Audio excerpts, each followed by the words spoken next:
Hi guys, welcome back to my channel. My name is Lauren if you're new here. I'm very excited for today's video because we are reading the longest book ever, which is 11/22/63 by Stephen King. This is also my first Stephen King book, and as you can see, she is thick. Oh my god. This is going to be the longest book I have ever read. I looked at my reading history and the previous longest book I have ever read is A Court of Silver Flames. I read this like 3 years ago. And this is...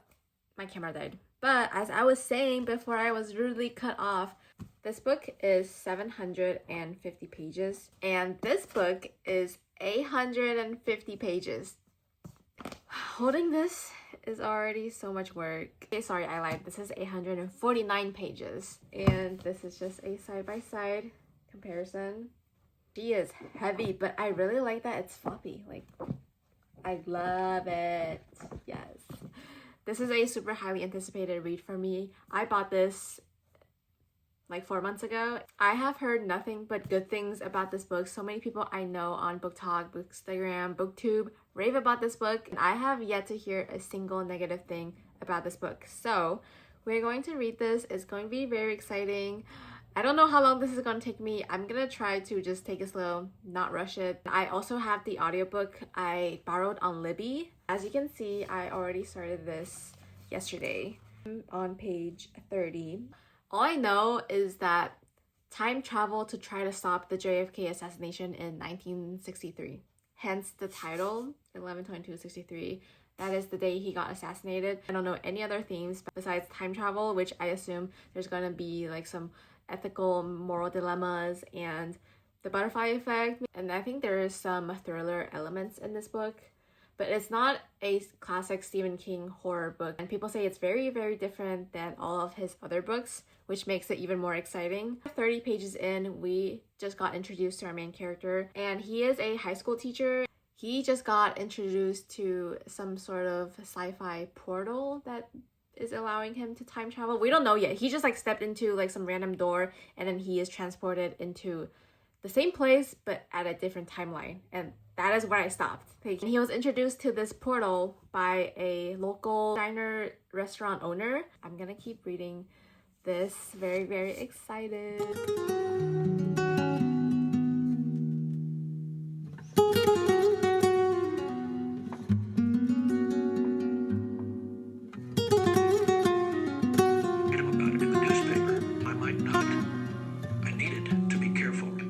Slowly and carefully trying to remember if I'd ever used a phone with a dial spun back.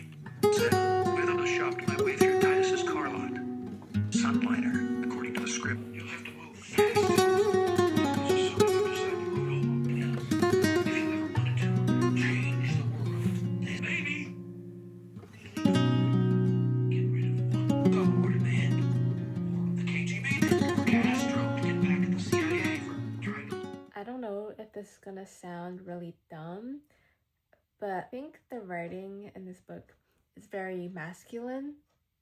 And don't ask me to elaborate on that. Like, obviously, Stephen King is a guy and he wrote this, but I can't elaborate further. It just feels, the writing style just feels very masculine. And that's all I gotta say.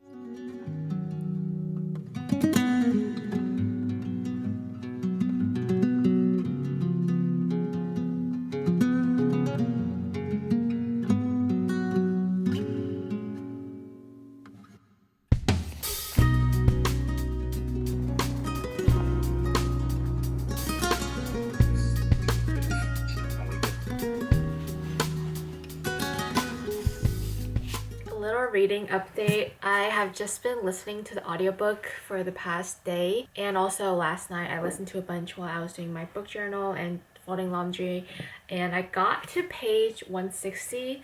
Although I will say that listening to the audiobook, this is not just this book, I actually do really like the voice actor for this book. Normally I'm very picky about audiobook voice actors because I feel like the way they sound, it can either make or break the audiobook, and if I get an ick, I just can't listen to it. But I actually do like the voice actor for this. But at the same time, in general, audiobooks for me are kind of hard for me to really get into the book. I think when I listen to audiobooks in general, I I don't know what it is, but I just have less ability to visualize the world in the book. And also it makes me forget the plot really quick. I have to kind of space out my audiobooks and listen to them carefully, if that makes sense. Like, I can't listen to an entire book on audiobook or else I will feel nothing. And that's kind of not fair to the actual book because it's just like a different format thing. Now I think it is 9:45 and I'm just gonna get ready for bed and read for the rest of the night physically because I feel like I've had enough of the audiobook and I really just want to read the physical page. So far, I'm really liking it. Our main character is focused on another task that is not related to JFK, but I will say I'm slightly confused on why or like why stopping the JFK assassination is so important. It was briefly mentioned by the diner owner who discovered the time travel portal, and he was just kind of mentioning like we have to stop the assassination, but he didn't really explain why. Like I mean it is a huge assassination on a very big public figure, but it's just kind of random. I feel like if you find a time travel portal, the first thing is not to stop a presidential assassination unless you have some connection to it, but it just hasn't been very clearly reasoned out on why that is so important. Maybe it will later, but right now we don't know, and the main character is focused on another task. And it is very intriguing, I will say. It's kind of, you know what this reminds me of? It reminds me of one of my favorite shows on Netflix called The Umbrella Academy. The main character, somehow I'm just visualizing, I think it was 4 in the show. I'll put a picture of him, but the main character and just the vibe in this book really reminds me of that character. And in the show, that character can also time travel. So the main character is in 2011 and then he time travels back to 1958. If you don't want to know how the time travel works, skip this part, but just briefly, but I'm just gonna kind of explain how it kind of works. So they find a portal. You can go into it anytime, and no matter how long you spend in 1958, it'll always be 2 minutes in real life back in 2011. So you can live in the time portal for 5 years, and when you come back, it's still only 2 minutes has passed in the real world. And you can only go back to the same day. It's like September or something in 1958. It's always the same day and you're always in the same spot. And all the characters are meeting you for the first time no matter how often you go in and out. So they always say the same thing. Unless you say something different, then the characters will do something different. But last night after listening to 100 pages on audiobook, at the end of the day, I opened the physical book and I was just kind of skimming through the parts where I listened, and I couldn't really understand exactly what was happening in the audiobook, so I had to like reread like 30 pages quickly to like make the plot stick in my head.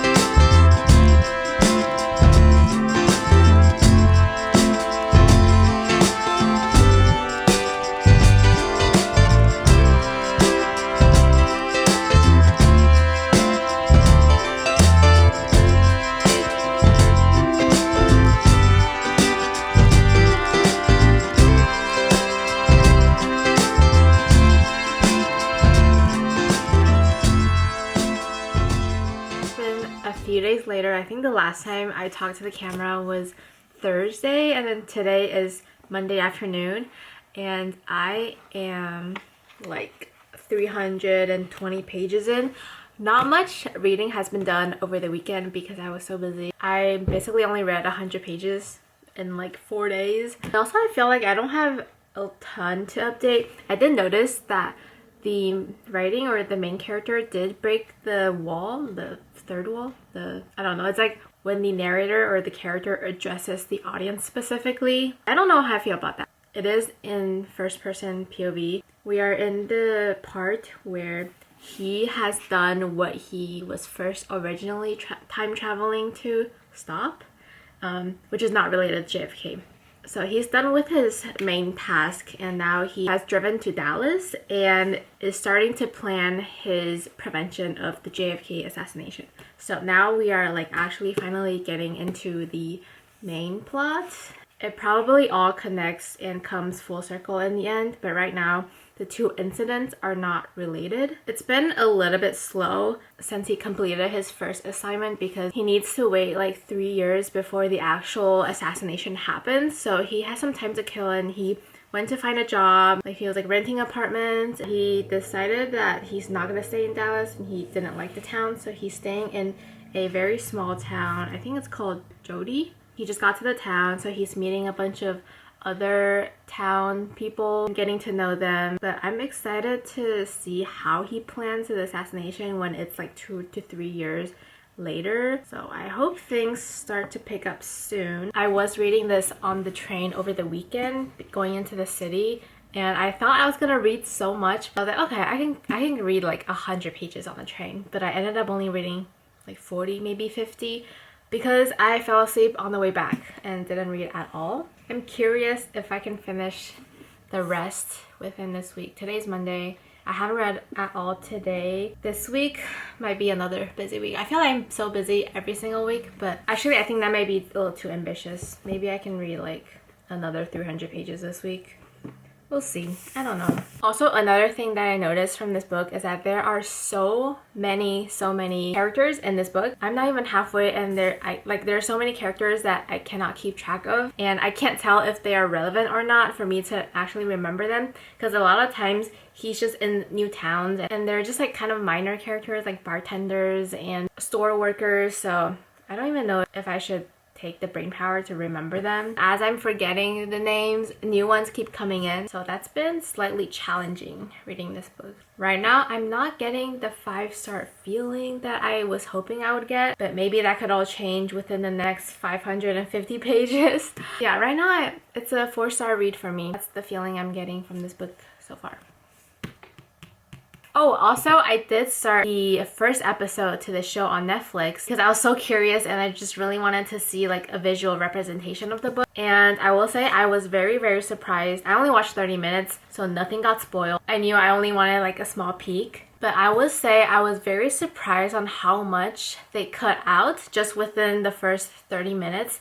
And they switched up the order a little bit too, which I didn't mind. Like the order in the show still made sense, but just the conversations and the scenes with the character interactions was cut off. Not able to understand the characters. Like Al, the diner owner, who is the one that introduced Jake to the time portal, he is a very prevalent character, but he didn't get a lot of screen time / conversations with Jake, our main character in the show. And this is only speaking from being 30 minutes in, but I just feel like the book represented Al so much better and so much deeper, and you really get to know Al's character and personality from the book, whereas on camera he's kind of just there and then he just says, oh, go into that portal, and that's it. He like doesn't really show any emotions or any connection and background to our main character Jake, even though he is so prevalent in the book. And also in the book, portal takes you to 1958 on a very specific day in September, but in the show it says when he jumps into the time portal it's 1960. So that's a difference I noticed, but I'm curious to see why they made that change and how they're gonna like make sense of it all in the show compared to the book. Because from 58 to 63, that's 5 years that they have to film. But I guess if they started in 1960, they only have 3 years to film. And the show is only 8 episodes and each episode is about 45 minutes to an hour. So I think that was just a choice to shrink down the show length. I'm excited to continue. I don't know, I might be wrong. I don't know what I'm talking about, but those are just my predictions and my thoughts so far.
Also, I found it really funny that our main character Jake, who is from 2011, is saying words like chill and dude throughout the book on accident, obviously. So I thought that was really funny. When he would accidentally say that in 1962, which they don't talk like that. I am now 539 pages in. I'm on chapter 21 and I have just been listening to audiobook and reading at the same time today. I feel like I made a decent chunk of progress today. Especially I was listening to the audiobook while I was at the gym. Usually I like to listen to music and I really had to force myself to listen to the audiobook because I just like working out to music better. I really wanted to get through this book, so I put on the audiobook and I actually was really immersed in the audiobook, and I think the voice actor does a really great job, and all the southern accents that he does really makes the story come alive. And so far I noticed two things. Well, one thing, but there's two kind of like two plot things that got revealed, and it was like kind of big. It was never explained, or at least not within the next 150 pages that I read after the thing got revealed. So I'm just left really confused, and it happened twice. So I'm just like, so are we just not gonna find out until later? But it kind of bugged me because when the thing got revealed, the next chapter, it like flipped to a different scene and it was completely not related, and they just pretended like nothing happened. Throughout the 100-ish pages that I read, the main character did like question it and think about it, but it was all very little. That's such a big mystery to just glimpse over, and I'm sure they're gonna explain in the next 300 pages, but it's just like not immediate, and it's been so long that I'm still questioning about it. But I also don't want to look it up in case it is an actual spoiler, and that's something I found a lot throughout reading this book, is that I would want to search up stuff on Google to make sure that, oh wait, how is he doing this, and how did he get here, and what did he do in the meantime of this, and I would try to Google. And I might have gotten something spoiled. I looked really fast, so I'm not sure what I saw, but after that I got scared, so I stopped Googling things. But there were just like a lot of questions that I wanted answered, or confirmation that I was reading this story right. So I just find myself lost a little bit about the plot. And right now our main character Jake is tracking the person who assassinates JFK, kind of spying on him and the wife. Kids. See, she said when she got back, you can do this.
Now on page 728 out of 849, so I have about 120 pages left. I'm really excited to see how this book ends. So far I still feel like it's giving me 4-star feeling. I haven't felt that 5-star feelings, but the ending could break or change everything. The part I'm on, it's on the actual day of the assassination, so he is racing against time to stop it. It's currently a little past 10 o'clock and I don't know if I can finish this by tonight. I kind of want to sleep pretty early.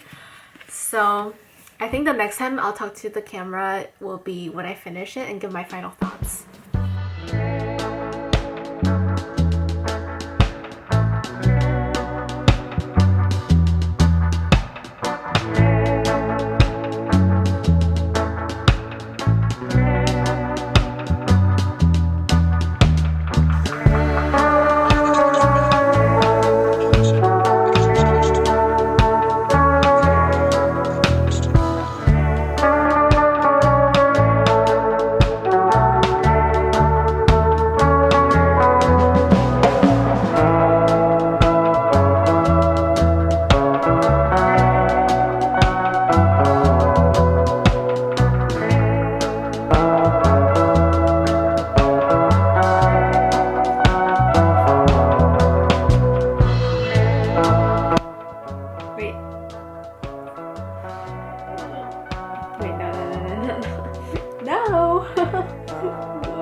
Are you kidding me?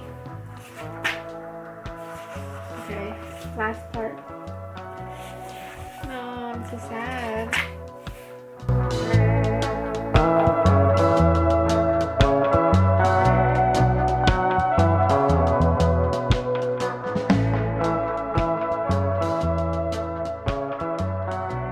So I did end up finishing 11/22/63 yesterday. Last night I read like 140 pages straight, and I stayed up till 1:30 and sacrificed my sleep, but it was so worth it. The ending was so sweet, and I wanted to give my final review on this book. And I wrote some notes in the front. So let's do the bad things first that I did not like about this book. I think my final rating on this book is going to be 4 stars. I'm actually pretty surprised it wasn't as good as I expected it to be. Maybe my expectations were too high, but I literally haven't heard a single negative thing about this book. So I'm kind of sad it was a 4 stars to me, but I still really enjoyed it. It does not mean that it's a bad book. I still recommend this book. I really enjoyed my time, especially the audiobook. The audiobook was surprisingly really good, and I really did enjoy the voice actor. But there were just some minor things about this book that I did not like. Maybe I went into this book with a different expectations than what it is, and that's why it's a little bit lower rating. So number 1, I did not expect so much focus on the little things in Jake's life, because he essentially builds a brand new life in the new time era in like 1958 through 1962 before the assassination. He essentially builds a new life with a new job, with new partner, and I'll talk about the love interest in a bit, but it is very focused on his life that he built, and there were just so many little minor details about his life. Like, he's focused on rebuilding the theater aspect of the high school that he was teaching. He's going to multiple shows, he's interacting and building really deep relationship with these high schoolers that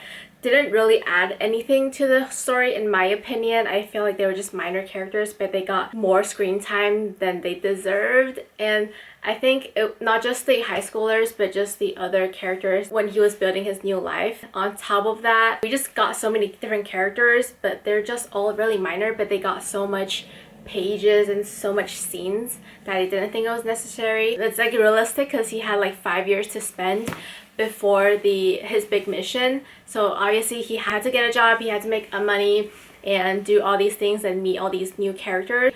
And also our main character Jake went on so many side quests that I personally don't think it was necessary, and it didn't really add anything to the story. Because of all of this extra scenes and pages, I felt like the book could be shortened by 100 to 200 pages. I did think it was not that serious to be 150 pages, especially if we're focusing so much on Jake's new life.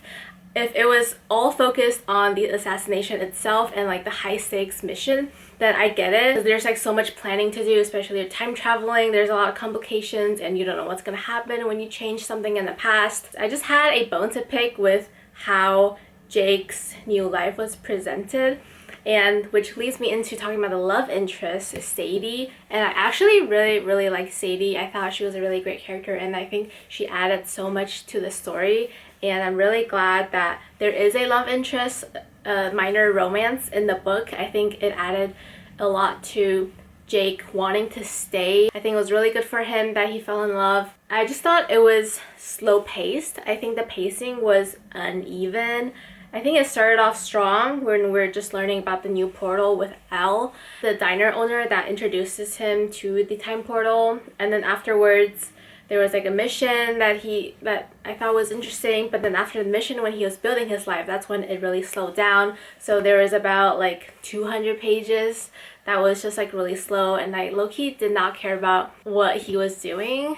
But to be fair, he did have like 5 years to spare, so it makes sense, but I just didn't like how much we got of it. And I went into this book really expecting a lot of action and fast pace on the JFK assassination, but I feel like that was really only like 1/3 of the book. Another 1/3 is about Jake's new life, and then the rest is like the beginning when he's like learning about stuff. The last, I would say, 150 to 200 pages got really interesting, and it was really fast paced. And also surprisingly, even though it is a hefty book, I thought it was really easy to read, and I was flying by the pages faster than I expected it to. I thought it was going to be super dense and very information heavy, but it was actually really easy to fly by, and my reading pace on this book was faster than I thought, which is a good thing because it didn't make me feel like, oh my god, I feel like I've been reading this book for so long and I'm just not making any progress. I know that's not a good feeling when you're reading a book, but I was surprised at how fast I finished this book, which brings me to the audiobook, which I listen to a lot. I would say I probably listened to half of it on audiobook, and I really enjoyed that. And that really helped like getting through this book. So if you're gonna read this book, I would also recommend listening to it on audiobook. Last but not least, I also went into this book with a lot of crazy like twists and turns and plot twists and like a lot of like oh my god moments, but I honestly did not get that from this book, which was a little bit disappointing. Yeah, I just thought there was gonna be way more action and plot twists, but there is just isn't a lot, and that's why my reading updates felt so boring, because I just don't have any like moments. I guess I did have one last night, but that was like actually like a really big one that I did not expect. But other than that, it was kind of just, you know how some books make you feel like you're on a roller coaster and it's like up and down, up and down? This book was kind of just like a flat line, and then maybe like it goes up in the end. There were moments that I did laugh out loud reading this book. There are like multiple one-liners that cracked me up, and it was actually really funny. I was not expecting that. I did not expect any like comedic relief in this book. Overall, I thought, as someone who doesn't know a lot about American history, especially on the JFK assassination, I feel like if I did some background research before I went into this book, it would have maybe made the experience better. I think if you do understand a lot or know a lot about the history behind the JFK era, you would really enjoy this book. I definitely think that doing some research before you go into this book is good. I think this book was pretty ambitious. I think writing time traveling is always hard because there are so many unknowns and uncertainty and different like universes and like strings and split offs and what's gonna happen when you change the past. Like, it's such an ambiguous topic, so I don't want to judge it too harshly because I wouldn't know how to write a time travel novel. So I'm still really impressed, and I thought the premise was really good, and overall I really enjoyed this book, and I do recommend, if you have this on your TBR, I would recommend giving this a read. This book didn't make me like really want to read more Stephen King, but I also wouldn't be opposed. I know Billy Summers by Stephen King is another book that I have been hearing about a lot and seeing around, so maybe I would read that one. But let me know if you have read this book. I feel like a lot of people have, and a lot of people love it. Let me know what you love about it and what you didn't like about it. Be very curious to hear about your thought. Overall, I am so glad I read this. My longest and my first Stephen King book. I think this is a great introduction. It's not horror. It's a very interesting story, and I'm just really glad I read this. Thank you guys so much for watching, and I hope to see you in my next video. Bye!